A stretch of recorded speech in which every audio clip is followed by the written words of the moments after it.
City India news Telugu ఈరోజు మహబూబ్ నగర్ జిల్లా కేంద్రంలో ఈ స్వతంత్ర భారతదేశానికి రాజ్యాంగాన్ని అందించినటువంటి పెద్దలు డాక్టర్ బాబాసాహెబ్ గారి విగ్రహం ముందు ముక్త కంఠంతో న్యాయవాదులందరితో పాటు ఇవాళ జ్యుడిషియల్ ఎంప్లాయీస్ కూడా మహిళా ఉద్యోగులు కూడా అందరూ కూడా నడుం బిగించి ఇవాళ ఈ నిరసన కార్యక్రమానికి వచ్చి కేంద్ర ప్రభుత్వానికి ఒక క్లియర్ కట్ ఒక సంకేతాన్ని ఇచ్చిండ్రు. ఈ ఉగ్రవాదాన్ని అణచడానికి మీరు ఎంత కఠినమైన చర్యలైనా తీసుకోండి, మీ వెంట ఈ దేశ ప్రజలమందరం మేమందరం న్యాయవాదులం జ్యుడిషియల్ అందరం ఉన్నామన్నటువంటి ఒక సందేశాన్ని ఇవ్వడం జరిగింది. ఈ సందర్భంగా పాకిస్తాన్ అనేటటువంటి ఒక దుర్మార్గమైనటువంటి దేశానికి అనుకోండి, లేక ఈ టెర్రరిస్టు భావజాలం ఉన్నటువంటి వాళ్ళందరూ కూడా ఒక సందేశం ఒక మెసేజ్ చెప్పదలుచుకున్నా. అయ్యా, భారతదేశానికి స్వతంత్ర పోరాటం దగ్గర నుంచి ఈ ఉగ్రవాదాన్ని అణచడానికి ఎంతోమంది అసూలు బాధ్యులు ప్రాణాలు అర్పించారు.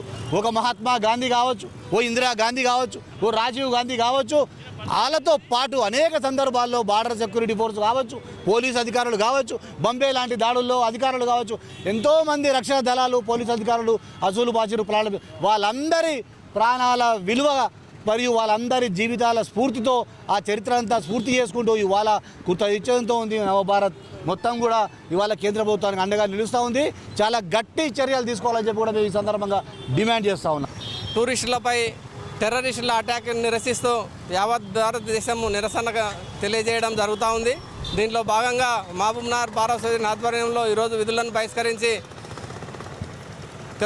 ఇది అంబేద్కర్ కూడలిలో ఏదైతే టెర్రరిస్టు దిష్టిబొమ్మను దగ్ధం చేసి ఏదైతే కేంద్ర ప్రభుత్వానికి మీ అంట మేము ఎండం, భారత సైన్యానికి మీ అంట మేము ఉన్నాం, ఏదైతే ఆక్రమిత కాశ్మీర్ని స్వాధించే వరకు పోరాడాలని చెప్పి మానసిక ధైర్యాన్ని ఇస్తూ యావత్ భారతదేశం కూడా ముక్తకంఠంతో పీఓకేని ఆక్యుపై చేయాలని డిమాండ్ చేస్తూ ఉన్నది.